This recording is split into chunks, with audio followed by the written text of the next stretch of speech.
KS Prasad గారు రాజకీయ విశ్లేషకులు కూడా మనతో పాటుగా లైవ్లోకి అందుబాటులోకి వచ్చారు. ముందుగా కీర్తన గారు.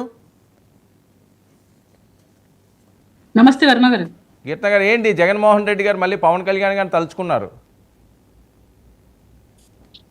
తలుచుకోకుండా నిద్ర రాదు కదా. కార్పొరేటర్కి ఎక్కువ, ఎమ్మెల్యేకి తక్కువ అట, వింటారా బయట? నాకు తెలుసండి, నేను చూసాను ఆల్రెడీ సోషల్ మీడియాలో చాలా ట్రోల్ అవుతుంది. అండ్ ఆయన కూడా చాలా ట్రోల్ మెటీరియల్ సరే, అయిపోయింది. మన ప్యానలిస్టులు కూడా తెలియాలి కాబట్టి ఒకసారి ప్లే చేయండి అమ్మా. అది ప్రతిపక్ష హోదా సార్, మీకు ప్రతిపక్ష హోదా అంశానికి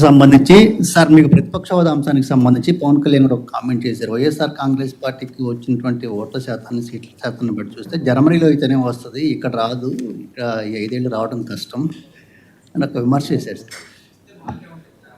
ఆ మనిషి కార్పొరేటర్కి ఎక్కువ, ఎమ్మెల్యేకి తక్కువ. జీవితకాలంలో ఇప్పుడు ఎమ్మెల్యే ఒకసారి అయినాడయ్యా. రైట్ సార్, మీకు ప్రతిపక్ష కీర్తన గారు రెస్పాండ్. ముందుగా మీకు అలాగే ప్యానల్ పెద్దలకి 99 వీక్షకులకు నమస్కారం సార్. సార్, జనసేన పార్టీ తరఫు నుంచి అయితే ఇటువంటి విమర్శల్ని కానీ ఇటువంటి కాంట్రవర్సీలు కానీ పవన్ కళ్యాణ్ గారు ఎంకరేజ్ చేయరు. ఎందుకంటే వ్యక్తిగత విమర్శలకు చాలా దూరంగా ఉండాలి. విధానపరంగా ప్రజలు మనకి ఇచ్చిన మ్యాండేట్ ని కాపాడుకుంటూ మనం ఎలా వాళ్ళకి మంచి చేయాలన్న ఇంటెన్షన్ తో పరిపాలన చేయాలనుకుంటున్నాం. కానీ ఈయనకు విపరీతమైన ఫ్రస్ట్రేషన్ అయితే గత కొన్ని రోజులుగా ఆయన ఓటమితో వచ్చింది, అది అందరికీ తెలిసిన విషయమే. అది దీనికి కారకులు పవన్ కళ్యాణ్ గారని ఆయన మనసులో బాగా ఫీడ్ చేసుకున్నారు ఆయన. ఎందుకంటే ఈ పొత్తు కానీ కుదరకపోయి ఉంటే ఈ గెలుపు అనేది జరిగి ఉండదు. సో దీనికి కారకులైన పవన్ కళ్యాణ్ గారిని ఎలాగైనా టార్గెట్ చేయాలి. గత 5 ఏళ్ళుగా టార్గెట్ చేసి ఆయన్ని రాటు తేల్చేశాడు.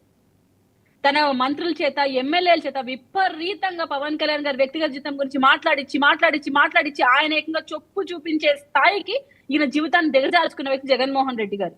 అది చాలదన్నట్టు ఇప్పుడు ఇంత నీచమైన స్థాయికి ఎందుకు దిగజారుతున్నారా అనేది రాష్ట్ర ప్రజలకు అర్థం కాకుండా డైవర్షన్ పాలిటిక్స్ లో భాగంగా ఏమైనా డైవర్ట్ చేయడం కోసం, ఏదైనా విషయాన్ని డైవర్ట్ చేయడం కోసం, నేను స్పెసిఫిక్ గా చెప్తున్నాను, ఏదైనా విషయాన్ని డైవర్ట్ చేయడం కోసం డైరెక్ట్ గా ఈరోజు పవన్ కళ్యాణ్ గారిని డిప్యూటీ సీఎం గానే టార్గెట్ చేశారని నాకు ఒక చిన్న డౌట్ సార్.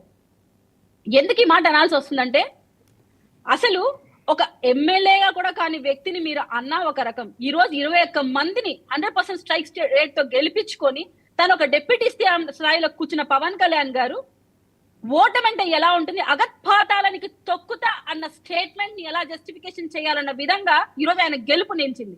అటువంటి పవన్ కళ్యాణ్ గారిని ఈయన కార్పొరేటర్ స్థాయితో కంపేర్ చేస్తున్నారంటే ఏదైనా ఈయనకి రాజకీయాల పట్ల అవగాహన లేకుండా ఉండాలి, విధి విధానాల పట్ల గౌరవం లేకుండా ఉండాలి, లేదు గత సీఎం గా ఆయనకున్న బాధ్యత మర్చిపోయన్నా ఉండాలి. ఎందుకంటే ఈ రోజు నేను చెప్పకూడదు కానీ ఒక్కసారి మీ సోషల్ మీడియా ఓపెన్ చేసి చూస్తే ఎంత నీచంగా ఈయన మీద ట్రోల్స్ జరుగుతున్నాయంటే, జైలుకి బెయిల్కి మధ్య ఊగిసలాడే బతుకునేది, 175 స్థానాల్లో నిలబడితే 11 సీట్లకు కూడా పరిమితమైన బతుకునేది, ముండకి ముచ్చేదుకు తేడాలని తెలియని బతుకునేది, ఇలా చాలా చాలా చాలా ట్రోల్ అవుతున్నారు. ఇంత ట్రోల్ అవ్వాల్సిన అవసరం జగన్మోహన్ రెడ్డి గారికి ఉందా? విమర్శ చెయ్యొచ్చు, ఎలా చేయాలి? సూపర్ 6 పైన మాట్లాడొచ్చు, రాష్ట్ర అభివృద్ధి పైన మాట్లాడొచ్చు, అప్పుల పైన మాట్లాడొచ్చు, రాజధాని అంశం పైన మాట్లాడొచ్చు. కానీ కేవలం వ్యక్తిగతంగా ఉన్న గ్రెడ్జ్ని చూపించుకోవడం కోసం డైరెక్ట్ గా పవన్ కళ్యాణ్ గారిని టార్గెట్ చేస్తూ జగన్మోహన్ రెడ్డి గారు ఈ రోజు పవన్ కళ్యాణ్ గారి పైన అటాక్ చేస్తూ మాట్లాడారు. ఇది ఖండించడానికి నేను కూడా ఆయన స్థాయిలో దిగజారి జైలుకి బెయిల్కి మధ్య ఊగిసలాడే బతుకుని ఇదే ఒక మాట అనడానికి ఎంతసేపు పడుతుంది? లేదు కోడికత్తి బాబాయ్ గొడ్డలి గురించి కంపేర్ చేస్తూ మాట్లాడడానికి ఎంతసేపు పడుతుంది?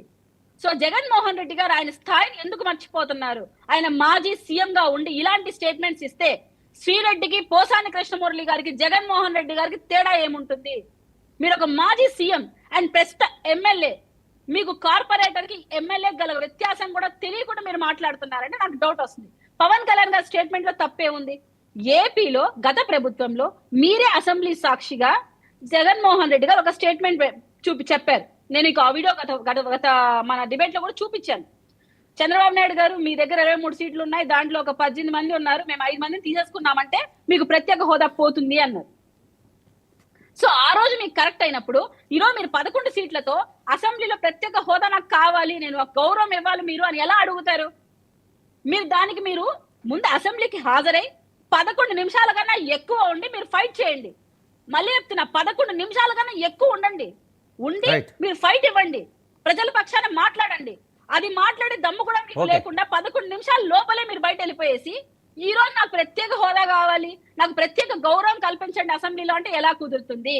అప్పుడు విలేకరు అడుగుతాడు ఏమని, సార్ ఆయన అడుగుతున్నాడు, ఆయన దగ్గర 39% ఓటింగ్ ఉంది కదా, దాన్ని బేస్ చేసుకుంటే అది మన కంట్రీలో లేదు, జర్మనీలో ఉంది, మీరు అక్కడ వెళ్ళి పోటీ చేసుకోండి అన్నాడు.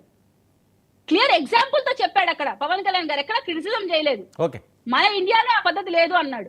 దానికి మీరు మాట్లాడుతున్న మాటలు జగన్మోహన్ రెడ్డి గారు వెనక్కి తీసుకోవాలండి, లేకుంటే ఇది చాలా తీవ్ర స్థాయిలో ఆయన స్థాయిని ఆయన దిగదాచుకోవడం విధంగా అవుతుంది.